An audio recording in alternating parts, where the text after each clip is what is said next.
देव भगवान की जय। प्यारे कृष्ण कन्हैया लाल की जय।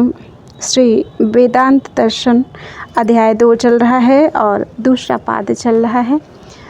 30 ब्रह्मसूत्र हो चुके थे। आज 31वें ब्रह्मसूत्र से संबंध प्राकारांतर से वासना का खंडन करते हैं।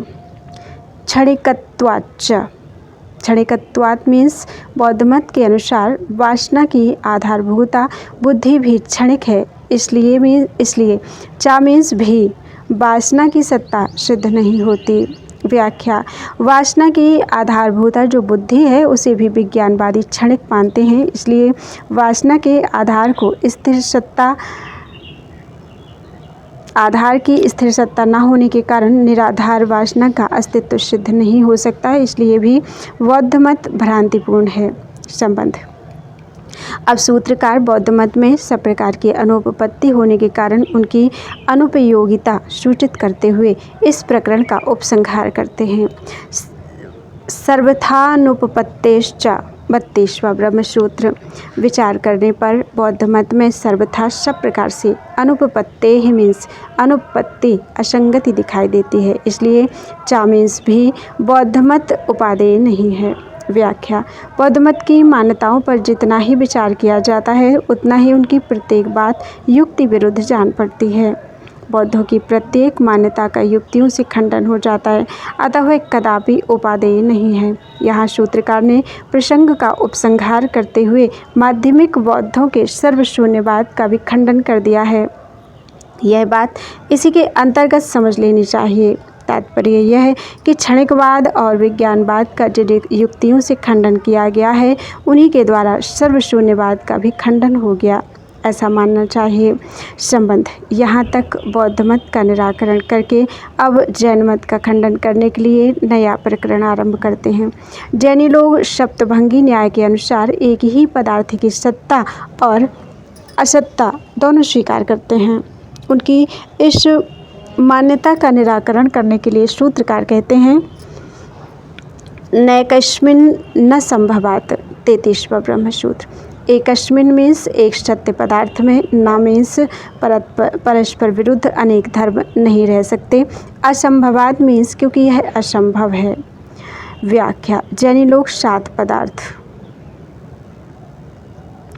अर्थात जीव, अजीव, आश्रव, संबर, निर्जर, बंध और मोक्ष, ये 7 पदार्थ और 5 अस्तिकाय अर्थात जीवास्तिकाय, पुद्गलास्तिकाय, धर्मास्तिकाय, अवर्मास्तिकाय तथा आकास्तिकाय, ये 5 अस्तिकाय मानते हैं और सर्वत्र सप्तभंगी न्याय की अवतारणा करते हैं। उनकी मान्यता के अनुसार सप्तभंगी न्याय का स्वरूप इस प्रकार है। नंबर 1, स्यादस्ति अर्थात संभव है पदार्थ की सत्ता हो। नंबर 2, स्यान्नास्ति अर्थात संभव है उसकी सत्ता ना हो।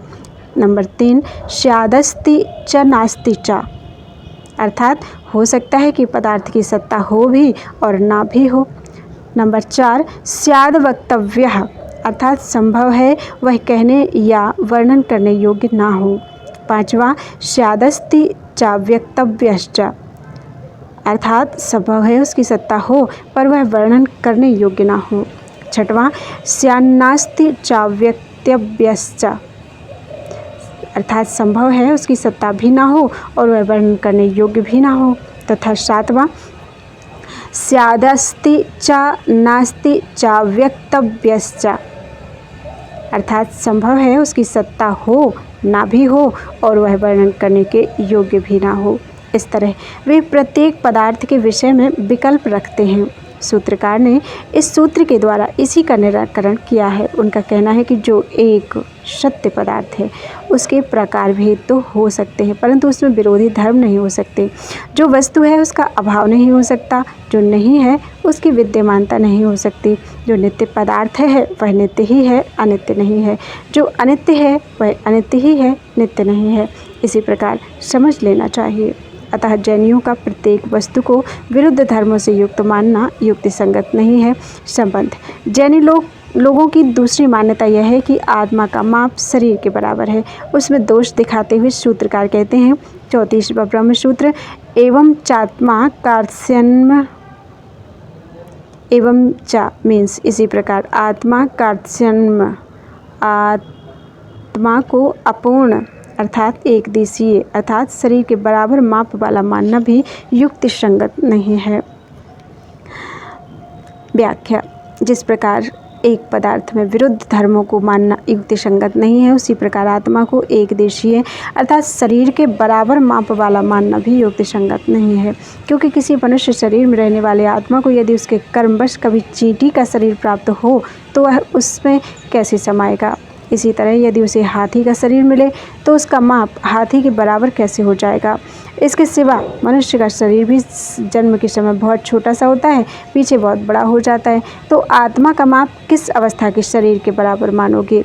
शरीर का हाथ या पैर आदि कोई अंग कट जाने से आत्मा नहीं कट जाता। इस प्रकार विचार करने से आत्मा को शरीर के बराबर मानने की बात भी सर्वथा दोषपूर्ण प्रतीत होती है। अतः जैन मत भी अनुपपन्न होने के कारण अमान्य है। संबंध, यदि जैनी लोग यह कहें कि आत्मा छोटे शरीर में छोटा और बड़े में बड़ा हो जाता है, इसलिए हमारी मान्यता में कोई दोष नहीं है, तो इसके उत्तर में कहते हैं न च पर्यायादप्य विरोधो विकारादिभ्यः। 35वां ब्रह्म सूत्र। चा मीन्स इसके सिवा, पर्यायात मीन्स आत्मा को घटने बढ़ने वाला मान लेने से, अपि मीन्स भी, अविरोधा मीन्स विरोध का निवारण, ना मीन्स नहीं हो सकता, विकारादिभ्यः मीन्स क्योंकि ऐसा मानने पर आत्मा में विकारादि दोष प्राप्त होंगे। व्याख्या, यदि यह मान लिया जाए कि आत्मा को जब जब जैसे माप वाला छोटा बड़ा शरीर मिलता है तब तब वह भी वैसे ही माप वाला हो जाता है, तो भी आत्मा निर्दोष नहीं ठहरता, क्योंकि ऐसा मान लेने पर उसको विकारी, अवयव युक्त, अनित्य तथा इसी प्रकार अन्य अनेक दोषों से युक्त मानना हो जाएगा। जो पदार्थ घटता बढ़ता है वह अवयव युक्त होता है, किंतु आत्मा अवयव युक्त नहीं माना गया है। घटने बढ़ने वाला पदार्थ नित्य नहीं हो सकता, परंतु आत्मा को नित्य माना गया है। घटना और बढ़ना विकार है, यह आत्मा में संभव नहीं, क्योंकि उसे निर्विकार माना गया है। इस प्रकार घटना बढ़ना मानने से अनेक दोष आत्मा में प्राप्त हो सकते हैं। अतः जैनियों की उपर्युक्त मान्यता युक्ति संगत नहीं है। संबंध, जीवात्मा को शरीर के बराबर माप वाला मानना सर्वथा असंगत है। इस बात को प्रकारांतर से सिद्ध करते हैं। बोलो वृंदावन बिहारी लाल की जय। त्वदीयं वस्तु गोविंदम तुभ्यमेव समर्पये। तेन त्वदङ्घ्रिकमले रतिं मे यच्छ शाश्वतीम्।